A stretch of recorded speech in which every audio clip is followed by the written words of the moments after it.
ዊክ የሆነ ከላይ ያለ መንግስት ዊክ ሲሆን ከስር ያለው በኮራፕሽን በማጭበርበር በምን የተሞላ ማለት ነው። ቀኝ ግዛት ይነሳ ኦቶማን ኢምፓየር እጁ ነበረበት ልላችሁ። ያን ያሁን ኦስማን ጠንካራ እየሆነ ነው። ጥሩ ህልም አይቷል። ሰው እየተሰበሰበለት ነው። ስለዚህ ሰዎችን ያሰባስብና ባዚንታይኖችን ለመምታት ሞራል ያገኛል። በተለይ ደግሞ ከባዚንታይን ላይ አንድ ከተማ ልጅ ቡርሳ የምትባል እቺ ቡርሳ የምትባለውን ከተማ መምታት ይፈልጋል። በጣም በሚገርማችሁ ሁኔታ እኔ ብዙ ታሪኮችን ቼክ ለማድረግ ሞከርኩ። እቺን ቃል ታገኛለች። በቀላሉ መታቸው የሚል ነገር ታዲያ ብትንትናቸውን ያወጣ መበታተን ብቻ አይደለም እንደ ዩናይት ደግሞ እንዳይሆን ከዚህ በፊት የነበሩ ነገስታቶች አሉ የተበታተኑት ጠራቸውና ቦታቸው ላይ ንጉስ አደረገ። የኔ የተሰሩ ስራዎችን ብታዩ በዚህ ዘመን እንኳን እንዴት ይሰራል ብላችሁ እንድትጠራጠሩ ያደርጋችሁ። በጣም ዲቴል የሆኑ አርቶች ነው። አያቶላ ሚል ቃል ደጋግማችሁ ተሰማላችሁ። ይሄ ሱፕሪም ሊደር ማለት የሃይማኖቱ ትልቅ ጠቅላይ መሪ እንደመሆኑ እንደኔ ኮንተንት ክሬት የሚያደርግ ሰው የሆነ ጊዜ አሜሪካ የምትባል ሲቪላይዜሽን ምናምን ብሎ እያወራ ሊሆን ይችላል።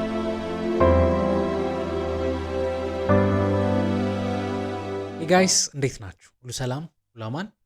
ፊራ ነኝ። ዛሬም ሳምንቴን ጠብቄ ካነበብኩት አዲስ ሀሳብ ሼር ላደርጋችሁ መጣሁ። ሳምንት አሪፍ እየሄደ ነው። ሁሉ ሰላም፣ ሁሉ አማን። በዛሬ ቪዲዮአችን ላይ ስለተለያዩ ሲቪላይዜሽኖች፣ ስለተለያዩ ሀገሮች፣ ስለተለያዩ መንግስቶች፣ ስለተለያዩ ኢምፓየሮች በተለያዩ ቪዲዮዎች አውርቻለሁ እና በብዙ ቪዲዮዎች ላይ ደጋግሞ የሚጠራ አንድ ስም አለ። እሱም የኦቶማን ኢምፓየር ወይ ደግሞ የኦቶማን ቱርኪ ኢምፓየር ነው። በዛሬ ቪዲዮአችን ኦቶማን ቱርኪ ኢምፓየር እንዴት ተነሳ፣ እንዴትስ በጣም ፓወርፉል ሆነ፣ ስናስበው በጣም ሩቅ የሆነ ሲቪላይዜሽን ይመስለናል። እንግዲህ ሪሌቲቭሊ ሩቅ ነው፣ ግን የመጀመሪያ የዓለም ጦርነት ላይ ያቆመ ኢምፓየር ነውና ኦልሞስት ወደ 620 አንዳንዴ 23 24 የሚሉት ያላችሁ ለዛ ያለ ዓመት የቆየ ኢምፓየር ነው። ሰው እንዴት ተነሳ፣ በምን አይነት መንገድ ጠንካራ ሆነ የሚለውትን ነገሮች በተወሰነ መንገድ በዚህ ቪዲዮ ላይ ለማንሳት ሞክራለሁ። ወደ ቪዲዮ ከመግባቴ በፊት ግን ለዚህ ቻናል አዲስ ከሆናችሁ የቻናል በዋናነት ከመጽሐፍ ጋር የተገናኙ ሀሳቦች የምናነሳበት ከተለያዩ ታሪኮች ከተለያዩ ፊልሞች ቁም ነገር ለማግኘት ምን ሞክርበት ቻናል ነው። ለዚህ አይነት ኮንተንት ከተመቻችሁ ቪዲዮም ስለቅ እንዲደርሳችሁ ሰብስክራይብ እንዲሁም የደውላውን ምልክት በመጫን ቤተሰብ መሆን ትችላላችሁ። የኦቶማን ኢምፓየር ታሪክ ምን አይነት ታሪክ? ስለ ኦቶማን ኢምፓየር እንግዲህ ሲወራ በጣም ብዙ አይነት ነገሮች ይነገራሉ። አሁን እንደው በተወሰነ መንገድ ለማንሳት ያህል ስንት አልኳችሁ? 620 አንዳንድ ቦታ ታያላችሁ፣ 23 ታያላችሁ። አንዳንዶች የመጨረሻውን ዓመት ይጨምሩና 624 ዓመት ብሎ ያወራሉ። አሁን አሜሪካ በጣም ፓወርፉል የምትባል ሀገር ቅርብ ጊዜ 250 ምናምነኛ ዓመት አከበሯል። በጣም በአጭር ጊዜ ነው አክቹሊ እነሱ ቴክኖሎጂ ምናምን ተጨምረውበት ቡስት ያደረጉት። ለ600 ምናምን ዓመት ያህል አንድ ኢምፓየር እቺን ቃል አስምሩልኝ፣ አንድ ኢምፓየር ሱፐር ፓወር ሆኖ ወይ ደግሞ ገዢ ሆኖ መቆየት እንደምታስቡት ቀላል አይደለም። በጣም ፓወርፉል ነገር ነው። በጣም ትልቅ ቻሌንጂንግ የሆነ ነገር። ለምንድነው እቺ አንድ ኢምፓየር የምትለውን ቃል አስምሩልኝ ያልኳችሁ? ብዙ ጊዜ አንድ ሀገር ወይ ደግሞ አሁን ከተማ የሆኑ አንዳንድ ኢምፓየሮች አሉ። ስለነሱ ስናወራ እያወራን ያለው ስለ አንድ ስፔሲፊክ ኢምፓየር ብቻ አይደለም፣ ስለ ብዙ ኢምፓየሮች ነው የምናወራው። ለምሳሌ ስለ አንድ የሆነ እንትና ስለሚባለው ኢምፓየር ስታወሩ ታሪኩን ስታዩት እሱ ብቻ አይደለም። ከሱ በኋላ የሆነ ሀገር ይመጣና ድል ይነሳዋል፣ ከዚያ ያሸንፋል፣ ከዚያ ያንን ቦታ ራሱ ኮንትሮል ያደርጋል። እዛው ቦታ ላይ ሌላ ኢምፓየር ሊመጣ ይችላል፣ ሌላ አይነት ስርዓት ሊመጣ ይችላል። ለምሳሌ አሁን ስለ ሮም ሲወራ ስንት አይነት ሮሞችን ታውቃላችሁ? ለምሳሌ ስለ ሮማን ሪፐብሊክ ልታወሩ ትችላላችሁ። የሮም ሪፐብሊክ ስለ የትኛው ሮም ነው እያወራችሁ ያላችሁ? አሁን ሮም ስትሉ ስለ ሮም ሪፐብሊክ ነው የምታወሩት? ስለ ሮማን ኢምፓየር ነው የምታወሩት? ከዛ በኋላ ደግሞ ሮማን ኢምፓየር ትንሽ ተከፈለችና ባዚንታይን ኢምፓየር ደግሞ ተብሎ የተለየ አለ። ስለ እሱ ነው የምታወሩት ወይስ ደግሞ ከዛ በኋላ ስለመጣው ስለ ሆሊ ሮማን ኢምፓየር ነው የምታወሩት?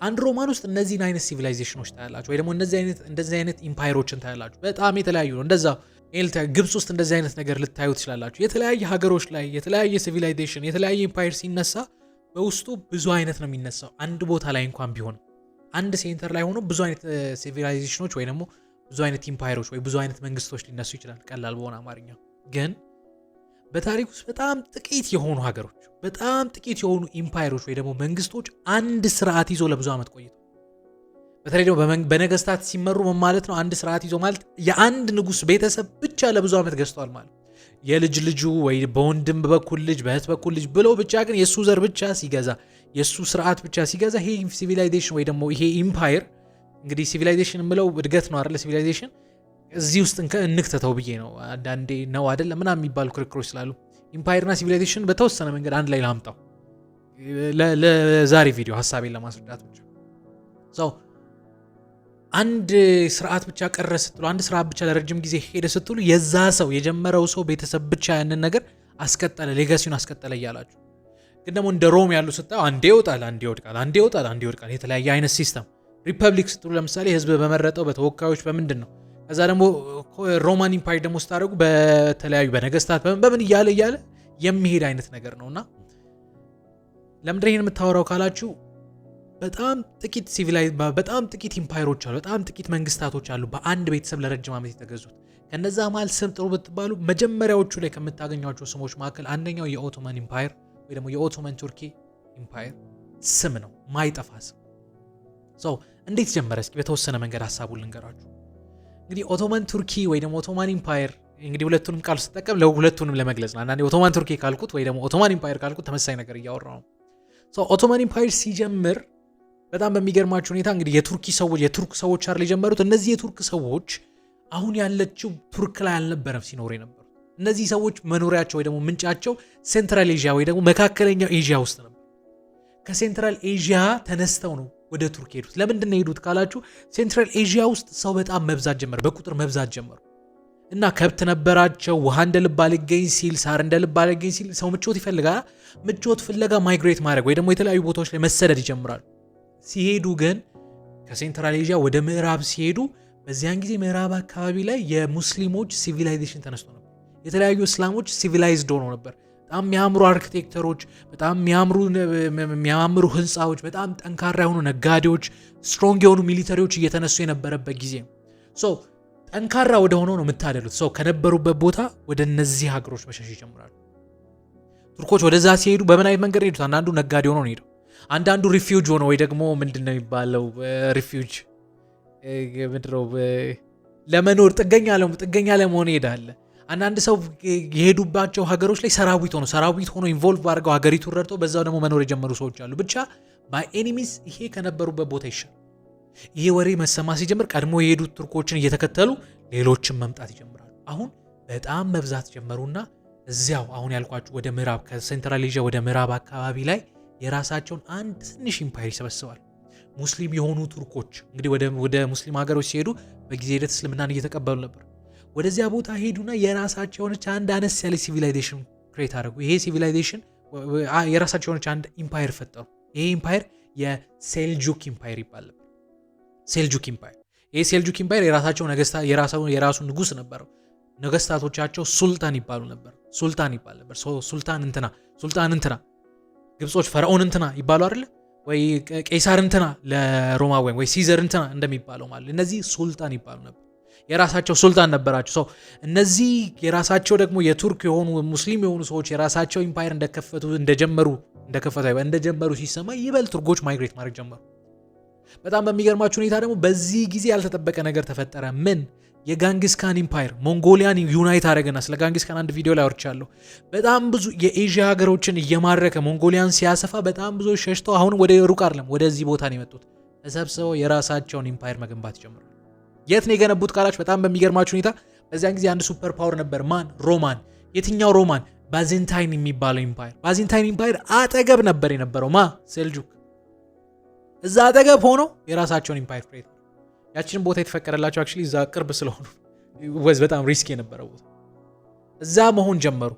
እዚያ ሲሆኑ በጣም በሚገርማችሁ ሁኔታ ባዜንታይን ኢምፓየሮች ይህንን ምንድነው የአዲስ የተነሳውን የቱርክ ኢምፓየር አዲስ የተነሳውን የሙስሊም ኢምፓየር ዲፊት ለማድረግ ይሞክራሉ። አንዱ ክርስቲያን ነው፣ አንዱ ሙስሊም። እንደዚህ አይነት ችግሮች ይፈጠሩ ነበር። ግን ይሄ ሴልጁክ ያልኳችሁ ኢምፓየር ራሳቸውን ማስጠበቅ ሲጀምሩ ታያላችሁ። ተዋግተው ድል መንሳት ሲጀምሩ ይሄ ነገር ሲሰማ ኦኬ ይሄ ነገር ሞር ስቴብል ነው እያለ ሞር ቱርኮች ወደዛ ማይግሬት ያደርጉ እንደነበር ታያላችሁ። ይሄ ነገር በጣም ለረጅም ጊዜ ቀጠለ። ግን የጋንጊስካን ኢምፓየር ጋንጊስካን ከሞተ በኋላ ማለት ነው ከ170 ዓመት አካባቢ በኋላ የሞንጎሊያ ኢምፓየር የት መጣ? ሴልጁክ የነበረ ቦታ የአሁኗ ቱርክ አካባቢ የነበረችው ማለት ያችን ቦታ መጥቶ በጣም በሚገርማቸው በከባድ ኃይል የመቷቸው መምታት ብቻ አይደለም፣ ሴልጁክን በታተኑት። የተለያየ ትናንሽ መንግስታት አደረጉ፣ ዩናይት እንዳይሆኑ አደረጋቸው።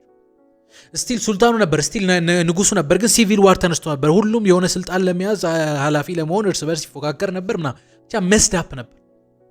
በጣም ትንንሽ የሆኑ ምንድነው ሱልጣኖች ነበሩ ማለት በጣም ትንሽ የሆኑ ነገስታቶች ነበሩ። ምን ውስጥ? አንዷ ሴልጁክ ውስጥ።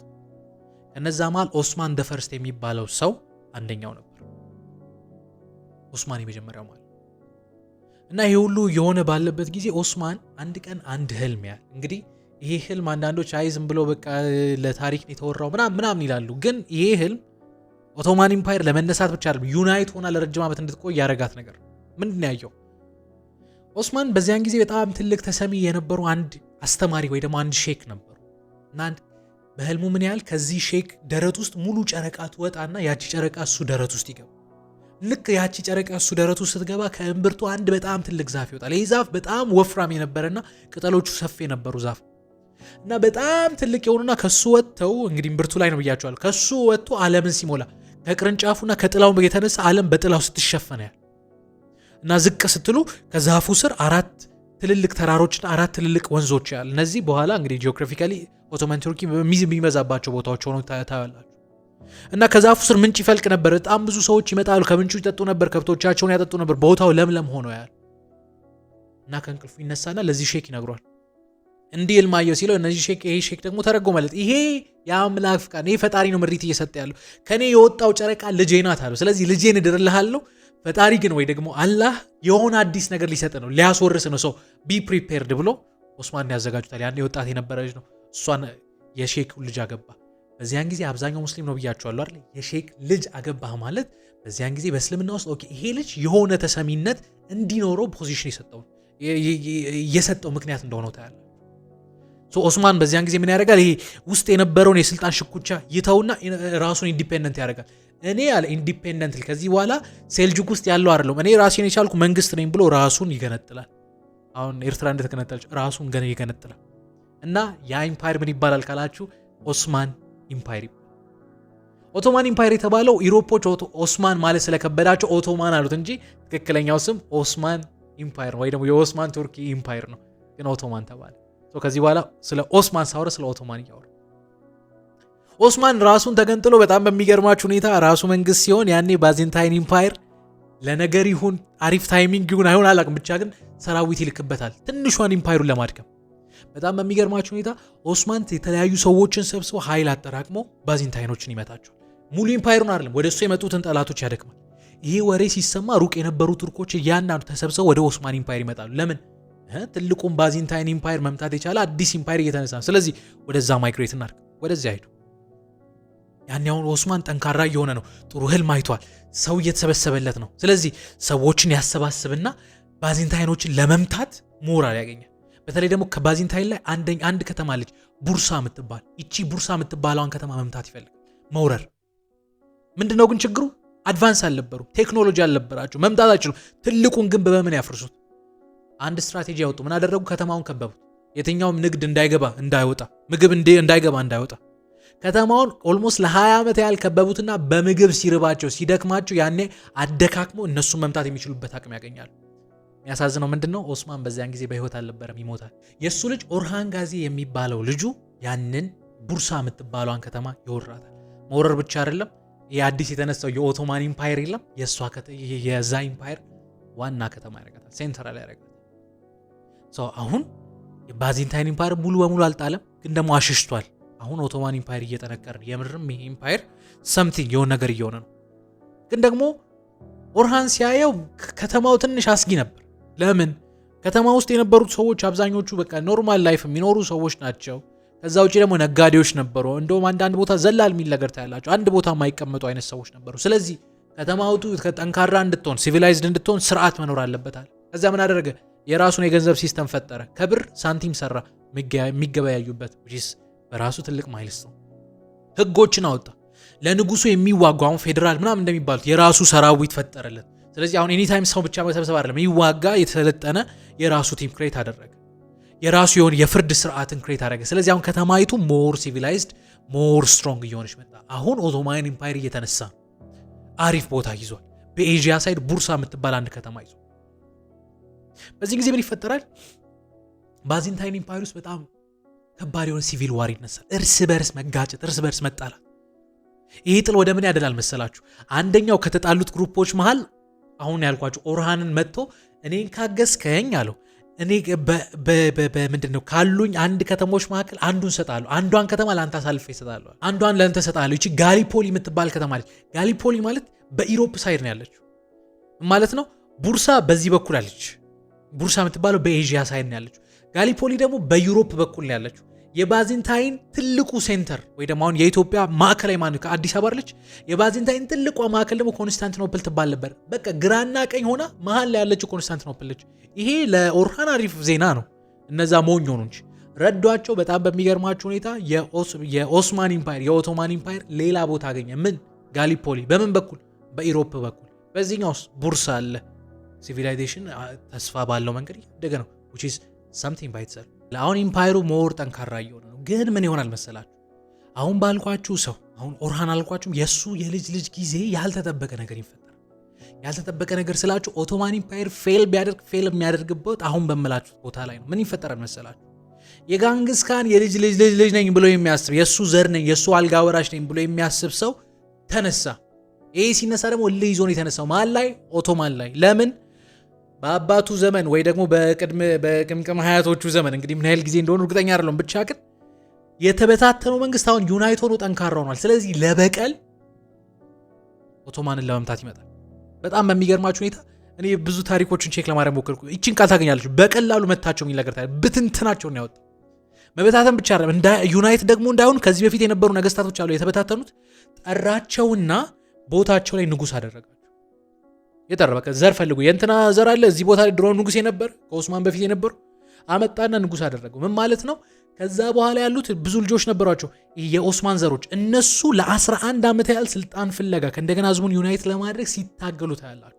ለ11 ዓመት ኦቶማን በቃ አለቀ የተባለለት ጊዜ ነው። በጣም በሚገርማችሁ ሁኔታ ከ11 ዓመት በኋላ መህመድ the first የሚባለው ወይ መህመድ የመጀመሪያ የሚባለው ልጅ ያሸንፋል። ማሸነፍ ብቻ አይደለም እንደገና ሲቪላይዜሽን እንደገና ኢምፓየሩን ዩናይት ለማድረግ ሲሞክር እንደገና ሲሰበስባቸው የራሱ የሆነ ከእንደገና ሰራዊት ቢውልድ ያደርጋል። ህዝቡን ከእንደገና ይሰበስባቸዋል። አሁን ጠንካራ የሆኑ ሁለቱንም ድንበሮች ቡርሳንም በዚህ በኩል ያለችውን ጋሊፖሊንም ጠንካራ ለማድረግ ሲሞክር ታያላችሁ። ጠንካራ ማድረግ ብቻ አይደለም ብዙ ክሩሴዶች ይነሱ ነበር። ክርስቲያኖች ይመጡና እስላሞችማ ዩሮፕን እንዴት ኮንትሮል ያደርጋል፣ አሁን ደግሞ አንድ እግራቸው ገብቷል እንዴት እንዲሆናል ብሎ በብዙ መንገድ ሲታገሏቸው ታያላችሁ። ብዙ ክሩሴዶችን ግን እያሸነፈ ይሄ መህመድ the first የሚባለው ስልጣን ይዞ ይቆያል። ኦቶማንን ያስቀጥላል ማለት ያልፋል። አሁን ጀነሬሽን አልፎ ከእንደገና መህመድ ሁለተኛ ደግሞ የሚባል ሰው ይነሳል። ይሄ ሰው ሲነሳ አሁን ጠንካራ የሆነ ነው ብያችኋለሁ። ከባድ የሆነ ሀሳብ ይዞ የተነሳ ኤክስትሪም የሆነ ፕላን። ምንድነው ፕላኑ መሰላችሁ? ለምን ኮንስታንቲኖፕልን አሊዝም ያችን ያዛችሁ ማለት ባዚንታይን አለቀለት ማለት ነው።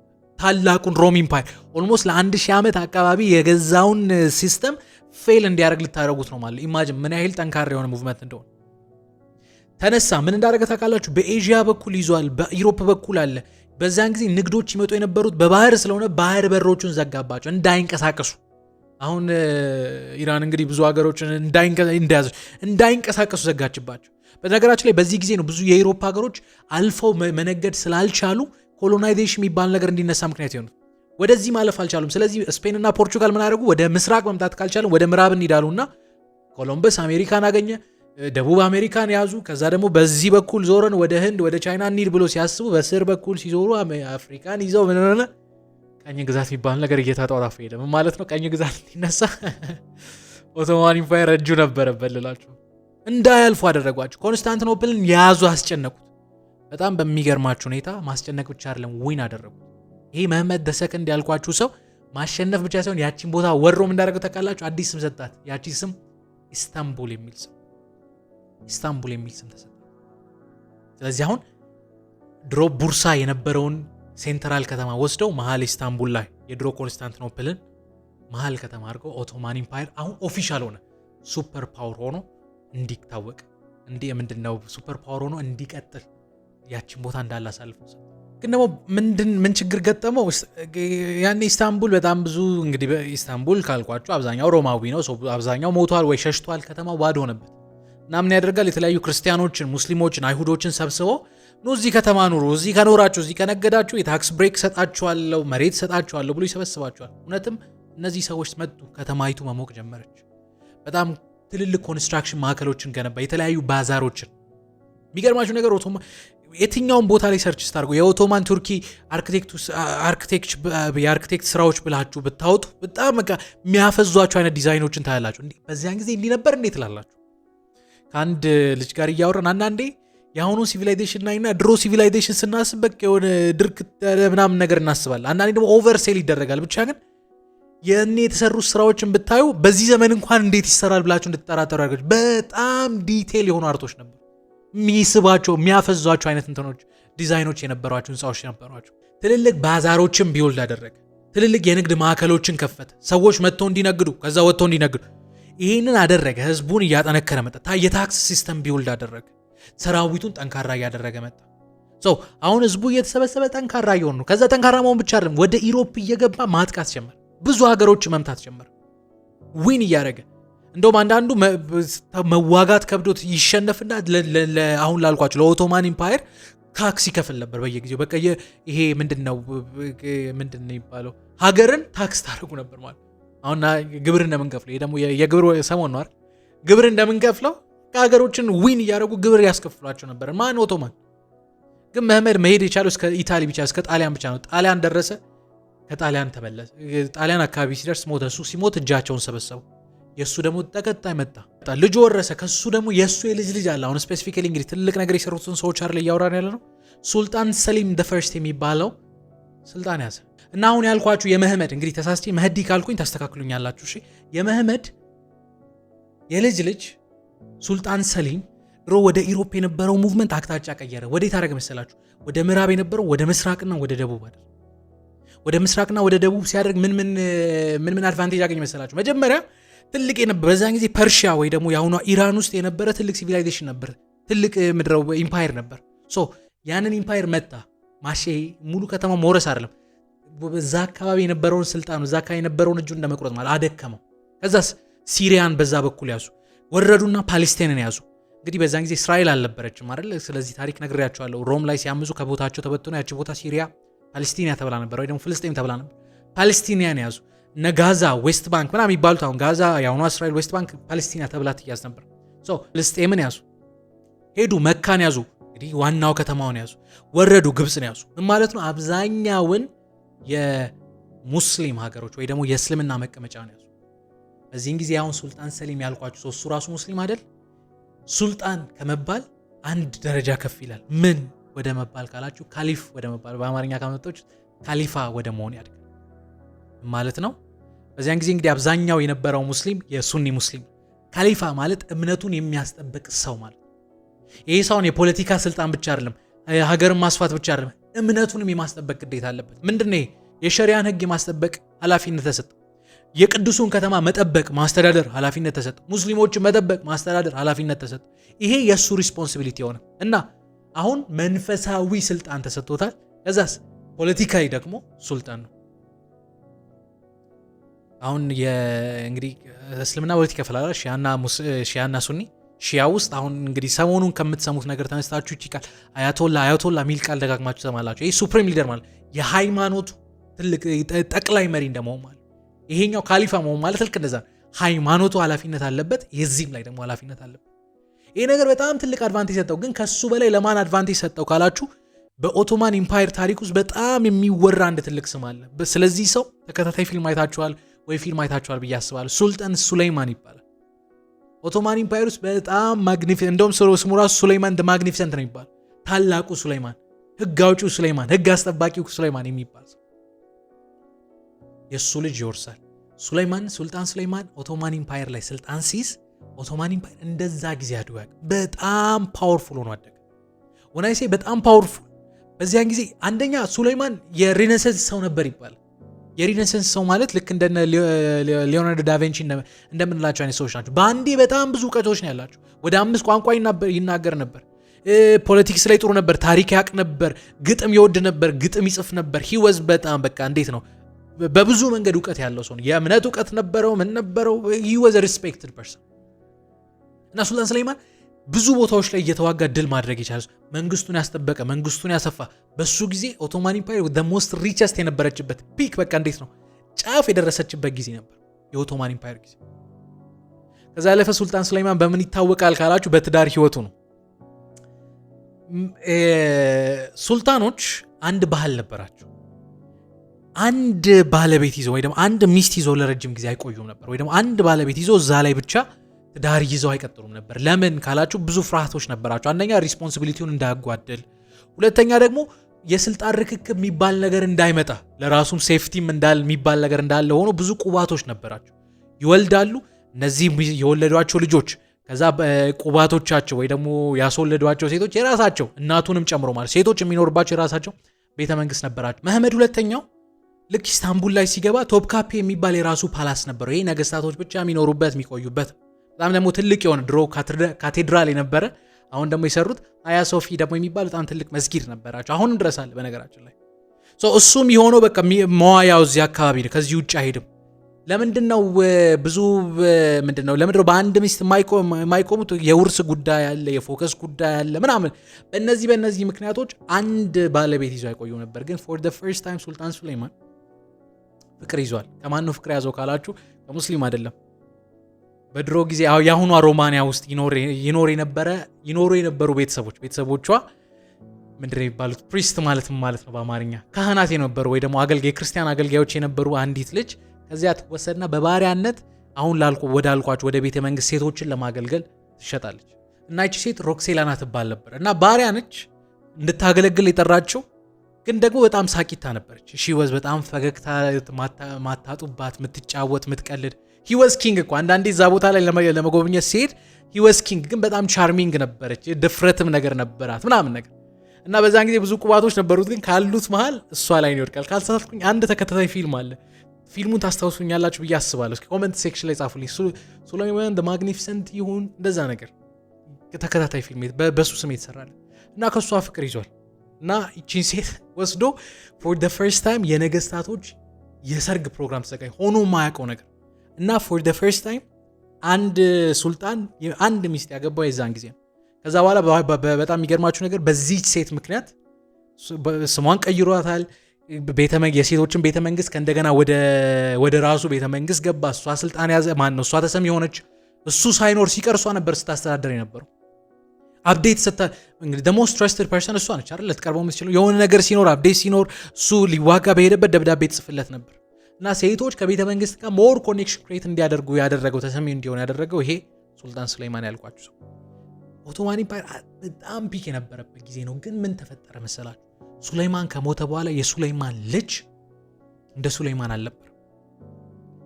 መዋጋት መንግስቱን እንደማስጠበቅ እሱ በቃ ምቾት ላይ ይሄ የሀብታም ልጆች ምናምን እንደሚባሉት የለም በቃ ምቾት፣ መብላት፣ መጠጣት እንደዛ አይነት ነገር ላይ ትኩረት ማድረግ።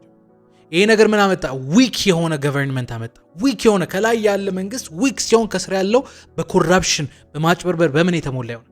ይሄ ኮራፕሽን ምን አይል ሄደ?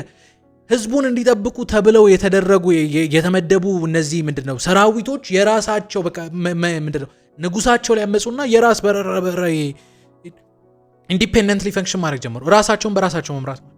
ይሄ ምን ያደርጉ ነበር? ህዝቡን ያግቱ ነበር። መንግስት እነሱ ማይወዱትን ፖሊሲ ሲያመጣ አይሆንም ብለው ህዝቡን ያግቱ ነበር። መንግስት ያግቱ ነበር። ኤቭሪቲንግ በራሳቸው መንገድ እንዲሄድ መንግስት የሚጠመዝዙ አይነት ሰዎች ነበሩ። በጣም የሚገርማችሁ ነገር የሆነ ሳሌም እንደሆነ ታውቃላችሁ። እነሱ ሪፎርም ሁኑ ምን ሁኑ የሚል ነገር ሲመጣ እምቢ ብለው የራሳቸው ቢዝነስ ከፈቱ። መዋጋት ትተው ማለት ነው። ተዋጊ ናቸው፣ ቢዝነስማን ናቸው። በሌላ ቋንቋ ማፊያ ሆኑ እንደማለት። ሪፎርሜሽን ደግሞ ይሄ ምን አመጣ? ቀስ በቀስ ጥግ ያሉ ከተሞች ኦቶማን ኢምፓየር ኢንፍሉዌንሱን እያጠፉ ኢንዲፔንደንት እየሆኑ መጡ። አንዳንድ ሀገሮች ራሳቸውን ማስለቀቅ፣ ፍሪ መሆን ምናምን የሚባል ነገር መጣ። ይሄ እስከ መች ቀጠለ? እስከ መጀመሪያ ዓለም ጦርነት። የመጀመሪያ ዓለም ጦርነት ሲነሳ ኦቶማን ቱርኪ በጣም ትልቅ ሚስቴክ ሜክ አደረገች። ምን መሰላችሁ? ከነ አውስትሮ ሃንጋሪ ከነ ጀርመኖች ጋር ተባበረች። ልክ የመጀመሪያው የዓለም ጦርነት ሲያልቅ እነዚህ እነ ብሪቲሽ፣ እነ ፈረንስ፣ እነ ኢጣሊ፣ እነ የምዕራብ የምትሏቸው ሀገሮች ተነስተው ኦቶማን ኢምፓየርን ቅጥቅጥ ነው ያደረጓል። ኢንፍሉዌንሷን አጠፉ። ጥብብ ነው ያደረጓል። አሁን እንደውም ትንሽ ተለቅ ትላለች። ከዛም በላይ ነው ያጠበቡት። በዛን ጊዜ የነበረውን ሱልጣን አገቱትና ይሄ አሁን ያለችው ቱርኪ ያለች አይደል? ይሄ አሁን እነ ፓለስታይን ነምን ይዘው ከዛ ይለቁላቸው ነበር። ኦቶማን ቱርኪ ግን አገቷት። በጣም ፓወርፉል ነበርሽ። አገቷትና መሬት የትኛውን እንስጣት ብሎ እየተደራደሩ ባለበት ሰዓት ላይ ህዝቡ ከእንደገና አመፀ። ናሽናሊስት፣ እኛ ሀገራችንን ታሪካችንን እንወዳለን፣ ልቀቁን።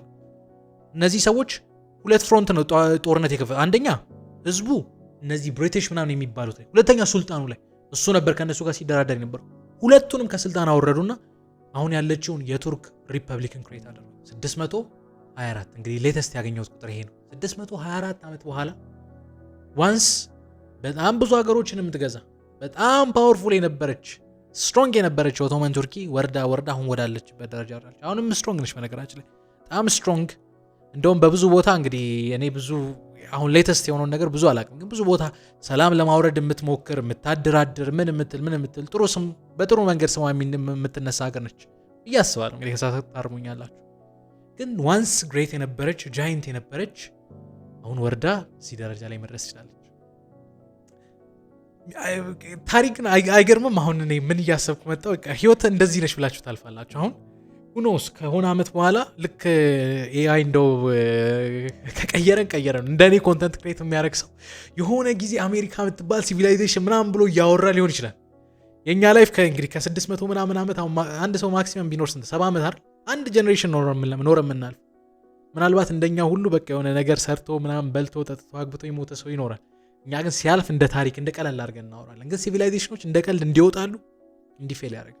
ውስጥ ስትሆኑ ትልቅ ነው፣ ካለፈ በኋላ እንደ ታሪክ ስታወሩት ትንሽ ይሆናልና ታሪኩን እንትን እያልኩኝ ትንሽ መሆኔ ነው የተሰማኝ። በቃ ዩኒቲንግ በቃ ምንም እኮ ነው፣ በቃ እንኖራለን እንላለን እናልፋለን። እና ላይፍን ኢንጆይ ማድረግ አለ። ምን አገናኛት ብቻ ከዚህ ታሪክ ይሄ ነገር ቀረልኝ። ደጋግማችሁ ስጠይቁኝ ነበር። ሆፕፉሊ በተሻለ መጠን ነገሮችን ልፍ እያልኩኝ ቤዚክ ምላቸውን ታሪኮች እያነሳው ለመናገር ሞክሬያለሁ። እንዴት አያችሁት? ስለ ኦቶማን ቱርኪ መነሳት ይቺን ነገር ብታነሳት የምትሉኝ ነገሮች ምንድን ናቸው? እነሱን እስኪ አስቀምጡልኝ። ከኔ ጋር ግን በዚህ ሳምንት የነበረን ቆይታ ይህን ይመስላል። ቀጣይ ሳምንት በአዲስ ሀሳብ በአዲስ ቪዲዮ እንገናኛለን። ቀጣይ ሳምንት ሰዎች ይበለን። መልካም ሳምንት።